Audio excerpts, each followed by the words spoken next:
Today we're talking about some brand new Nintendo Switch eShop sales because there is a variety of new publisher sales that have just recently gone live that I want to walk through all of the notable discounts to hopefully add some new exciting fun games into your Nintendo Switch catalog. If maybe you've been holding off picking up some of these, or if you've just kind of caught up on your backlog and you're ready to get into some new gameplay experiences, some different ones, some hidden gems potentially. So we're going to break all of that down. Before we do, make sure you like, subscribe, and turn on your bell notification to join Sunbro Nation if you're new here, and we're gonna hop straight over to the Nintendo Switch sales and deals page, where you can right away see the Square Enix publisher sale, which is running from March 14th all the way through March 28th at 11:59 Pacific time. And right out of the gate at the top, we have Crisis Core Final Fantasy VII Reunion. This is one that I have not played yet myself, but it's 40% off its regular $50 retail price, and it does have some very important story elements from my understanding in the Final Fantasy VII universe, so maybe look into that one if you are a fan of Final Fantasy. Also, you do have the Reunion Edition, which I believe is just all of the content, extra DLC, things like that, for $41.99 right now. And then you have Dragon Quest Treasures next up at $35.99 or 40% off its regular price, also with an addition of $38 for the Digital Deluxe, probably some extra content and costumes and things. Then you have really a variety of Final Fantasy games, so we won't walk through all of these individually, but you can see the individual prices on screen. Final Fantasy VII for just $6.39. That's a great pickup to have in your Nintendo Switch collection. 10-2 and 10 remastered and 10-2 HD remaster. The combo pack of both of those games is $19.99 right now. Then you have Final Fantasy VII The Zodiac Age at $20. Harvestella is a game we saw advertised a lot at various different Nintendo Direct presentations and things. My understanding of this game is that it's very much a mix between an action adventure RPG with some farming sim elements. So if you're a fan of that kind of gameplay, you might enjoy the loop on that. And $29.99 is about the lowest we've seen it, if I'm not mistaken, as far as its sale price. So not a bad time to pick it up. Kingdom Hearts, you have the entire series collection, but I wish I could recommend it. I absolutely cannot, just because while many of these titles outside of Kingdom Hearts 3, which would definitely take some more work to get running at an acceptable frame rate and resolution on Nintendo Switch, everything else would be a simple native port, and Square Enix just opted to do the entire series as a cloud collection port only. So that's the only way you can play those games, is via the cloud. And while one day that technology will probably get there where you don't really notice too much of a difference, right now on the Nintendo Switch there is yet to be a cloud game that I've played where I haven't been able to notice input delay and lag and things like that, and that just really takes me out of any gameplay experience that I'm trying to enjoy. Power Wash Simulator, I'm sure this game is exactly what it sounds like, $20 or 20% off right now, which isn't that big of a discount to begin with. Then you have Tactics Ogre Reborn at 50% off or $24.99. Dragon Quest Monsters The Dark Prince at $40.19 right now, or 33% off its regular price. And if you're somebody who's maybe more of a fan of like a Pokemon gameplay style loop, I think this is one you might want to look into. I've definitely heard it compared to Pokemon in a number of different ways, so not a series that I've personally dove into myself, but you do hear good things about it online. And while $40 is still a steep price tag, I do believe there's a lot of content to be enjoyed within this game. Final Fantasy VIII Remastered is $7.99 right now. You have a number of different Kingdom Hearts things. Once again, we've already kind of gone over there, gone over that rather. Star Ocean: The Second Story R. I believe this is maybe the first time we've seen a sale on this game since it launched. It's only 20% off right now, or $39.99, but this was a end of 2023 release. I believe it came out in November, and the HD 2D pixel art style that they went with is just flawless in my opinion. I would maybe argue that this is close to the pinnacle of that style, because you're in a 3D world, but the sprites are still kind of 2D. It's the perfect love letter to that SNES style visuals, but redoing the lighting from the ground up and really making it stand out. And then you even have that 3D perspective shift in a 3D world of games, but with the lovely 2D pixel art style sprites. I absolutely think this game looks incredible, and it's one that I will have to get through at some point in time in the future.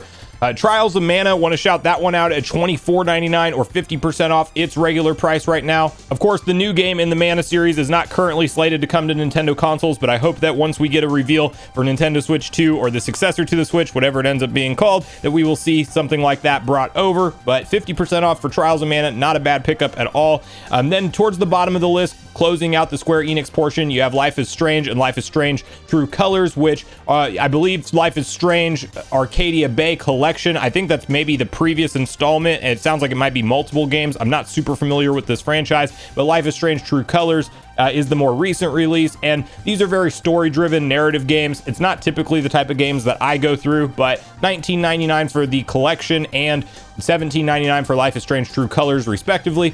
Now, I do have to spend just a quick minute on Prince of Persia: The Lost Crown being on sale for 40% off right now. So $30 for the base game or $35.99 for the deluxe edition. I don't necessarily think you need the deluxe edition. Pick up this base game for $30 if you are a Metroidvania fan at all. I honestly believe this is one of the best Metroidvania experiences available, period. Metroid Dread is kind of at the top of my list for that, and this game is literally neck and neck beside it. I enjoyed every minute of my 25 to 30 hours plus of gameplay, just exploring the world. The boss fights are crazy awesome, especially towards the end of the game. There's some really crazy story twists that I did not see coming either. I really think that the gameplay at its core is just tight and dialed in. If you die, you feel like it's your fault. You can come back, and there are difficulty settings. If you don't like a super difficult game, I would recommend at least playing it on the normal difficulty, but you can go up higher than that or tone it down to easy if you feel like it's too complicated. But once you really get the gameplay mechanics down and the different abilities you get, it's just an impressive gameplay loop. It's got excellent platforming. Every time you get through a tough area of enemies or boss fights and you feel like you're ready for exploration, the exploration part is there all of the sudden.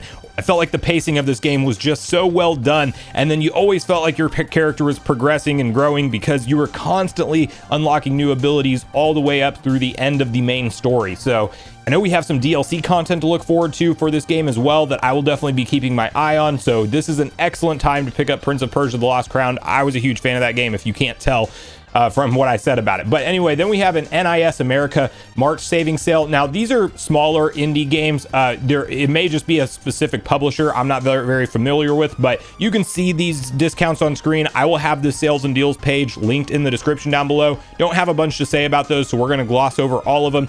Bethesda Spring Sale is happening from March 21st all the way until April 8th, and there's a lot of repeat offenders from Bethesda. Don't necessarily feel like you have to pick up any of these at this specific time because we mostly always see these games on sale. The Skyrims, the Doom Eternals, Wolfenstein 2. I mean, you have a nice collection of everything Bethesda has to offer here, but these are about the same discounts and same prices we normally see from Bethesda, and it's almost like when one sale ends, you might have a week or two before they're already out with their next one, so you can kind of see the discounts there on screen.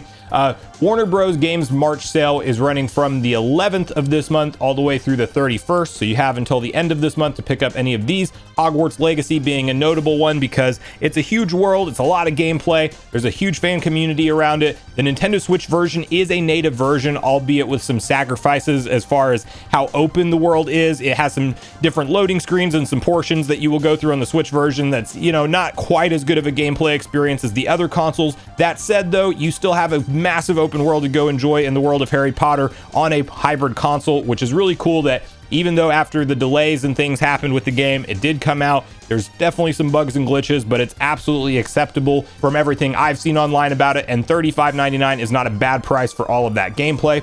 Mortal Kombat 1, another next-gen only type of title that did get a Nintendo Switch port natively, of course with some graphical sacrifices, but $35 is not a bad opportunity to pick that up for Mortal Kombat fans. Lego Star Wars: The Skywalker Saga is almost always on sale, but I still think it's one of the best, or just the best, period, Lego Star Wars game that's out there, and it's $17.99 or 70% off, which is definitely one of the better price points we've seen that collection of games sell at. Continuing on down, Lego Harry Potter, you also have Mortal Kombat 11 Ultimate for $8.99. That's almost always on sale as well. So you can kind of see, and then a few different packs of things that you can pick up for DLC. Closing out our list, I believe this is the last one. Capcom Publisher Sale is running from March 5th all the way to the 25th, so not quite until the end of the month. In fact, at the time of filming, you have 4 days to take advantage of any of these discounts we're going to talk about. The Dragon's Dogma Dark Arisen is only $4.99. That's 83% off its regular price. Might be a good opportunity to pick that up and see if you're a Dragon's Dogma Dark Arisen fan, because if you are and you own PS5 or Series X, you might even want to look into Dragon's Dogma 2, which is about to drop, and a lot of fans are very hyped for online. So good opportunity to spend $5 and see what that franchise has to offer. Mega Man Battle Network Legacy Collection, $29.99, but it's a ton of games and content for that price point. Resident Evil Cloud, or Resident Evil Village Cloud rather, is $15.99. Same kind of complaint with cloud games in general. I do think they maybe run a little bit better. I've heard from some people who have picked up the Resident Evil games via the cloud versions on Nintendo Switch, but it probably largely depends on what kind of internet connection you have as well at home. Monster Hunter Rise plus Sunbreak's $19.99 or 66% off its regular price. That's a ton of content because it's the base game and the DLC at a $20 price point, so you can have hundreds of hours of enjoyment potentially if you get into the gameplay loop. Scrolling on down, you have kind of a lot of repeat offenders. Monster Hunter Rise, different variations of it, and then you also have Monster Hunter Stories at $29.99 or 25% off its regular price. Mega Man 11 is just $10. All of the Mega Man Legacy collections are on sale, so if you're a fan of Mega Man X or Mega Man the originals, you want to pick these up at just $8 a piece. It's a great opportunity to add in some old NES, SNES, and PlayStation classics into your Nintendo Switch library at that price point. And then finally closing out, you have some of the Resident Evil games all on sale, $10 a piece for the 4 through 6, and then you also have some Cloud Edition sales for the more recent releases. So that's the latest Nintendo Switch eShop sales and deals page, and let me know if you guys are picking up any new games that you're excited for to play through. Are you going to be picking up Princess Peach Showtime, which launches tomorrow? We might be making another video on that. I haven't decided yet, but let me know in the comments down below what you're hyped for in the month of March and as we walk forward into April, and whether or not you're excited for any new 2024 game releases. So regardless of your thoughts and feelings on everything we talked about today, I do look forward to hearing from you all in the comments down below before you leave the video, as I do look forward to getting a back and forth conversation started with you all around these topics. Go watch the video on screen next if you haven't already. Also make sure you like, subscribe, turn on your notification bell, and I will see you guys in the next video.